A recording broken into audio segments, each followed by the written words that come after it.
What's going on, gangsters? Gregory Scott here. So today we're talking one of the most important, most gainful, bang for your buck exercises around, the L-sit. Now if you're like a lot of people, myself included, your L-sit looks less like this when you first start out and more like this. Well, no worries at all. So if your L-sit isn't crispy clean right now, by the end of this video you'll have all the information you need to get it there. So without further ado, let's get to it.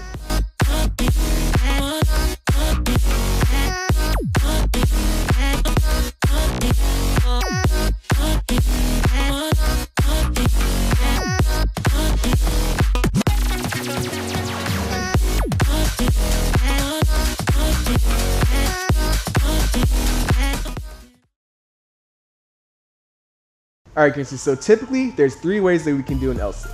We have parallel bar L-sits on a high bar parallettes, we have hanging L-sits, and then we have a floor L-sit. Hanging L-sits are generally the easiest, requiring only basic grip strength in addition to all the elements required to hold the L-sit, which we'll cover in a bit. Parallel bar L-sits are the next step up, and this variation requires a degree of straight arm strength in addition to the other elements. Lastly, we have floor L-sits, which is the ultimate goal. Floor L-sits will take great straight arm strength as well as a great degree of core compression. So now that we know the different ways we can do an L-sit, let's look at the individual pieces that make up the movement. There are 4 things that we want to focus on. The first thing that's absolutely necessary and often neglected is hip flexor strength and core compression. The hip flexors are a group of muscles around the upper and inner thighs and pelvic region that help power various movements, specifically the L-sit.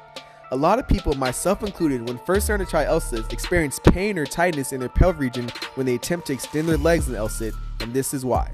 They have weak or tight hip flexors. Very few people actually go to the gym with the intent of working out their hip flexors, but like I said, it's something that's neglected and is definitely something that needs to be worked on. To strengthen the hip flexors, we can do a simple drill and exercise called core compression.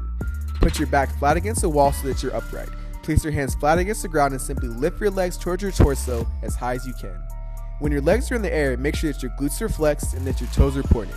It's harder than it looks. If you can't get both legs in the air, stick one leg up at a time and alternate. Having your hands flat on the ground makes the exercise harder, and going to the fingertips and creating space makes it easier.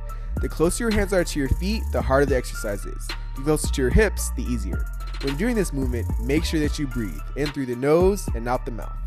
The next huge factor limiting people from a crispy clean L-sit is bad quad and hamstring flexibility. To have a straight line in your L-sit, a certain degree of flexibility is required.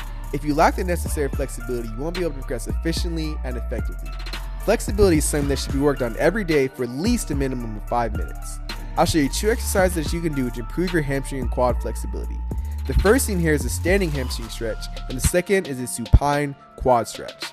Make sure that you're even on both sides and make sure you stay breathing in through the nose and out the mouth. Focus 3 out of 4 for building up the L-sit is building what we call straight arm strength. There are 2 ways we can build up and continue to build up the necessary straight arm strength. The first way is with straight arm support holds.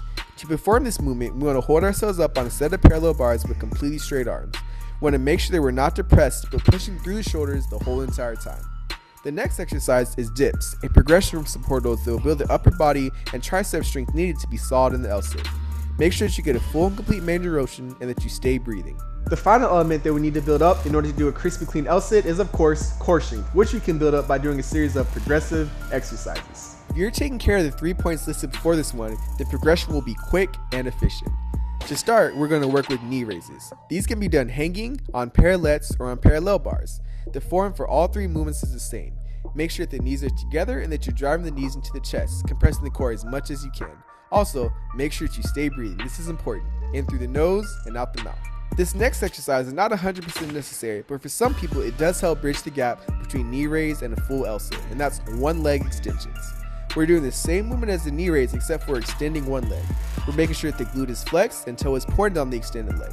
We're also making sure that we create balance, so doing the same amount of work on both sides. For all these exercises, we can do them as reps and also as static holds. It's good to have a mixture of both. Finally, after consistent work with all 4 points, you'll be ready to attempt the L-sit. At first, your hold might only be a few seconds long, but if you stay sharp and stay consistent, your time will steadily increase.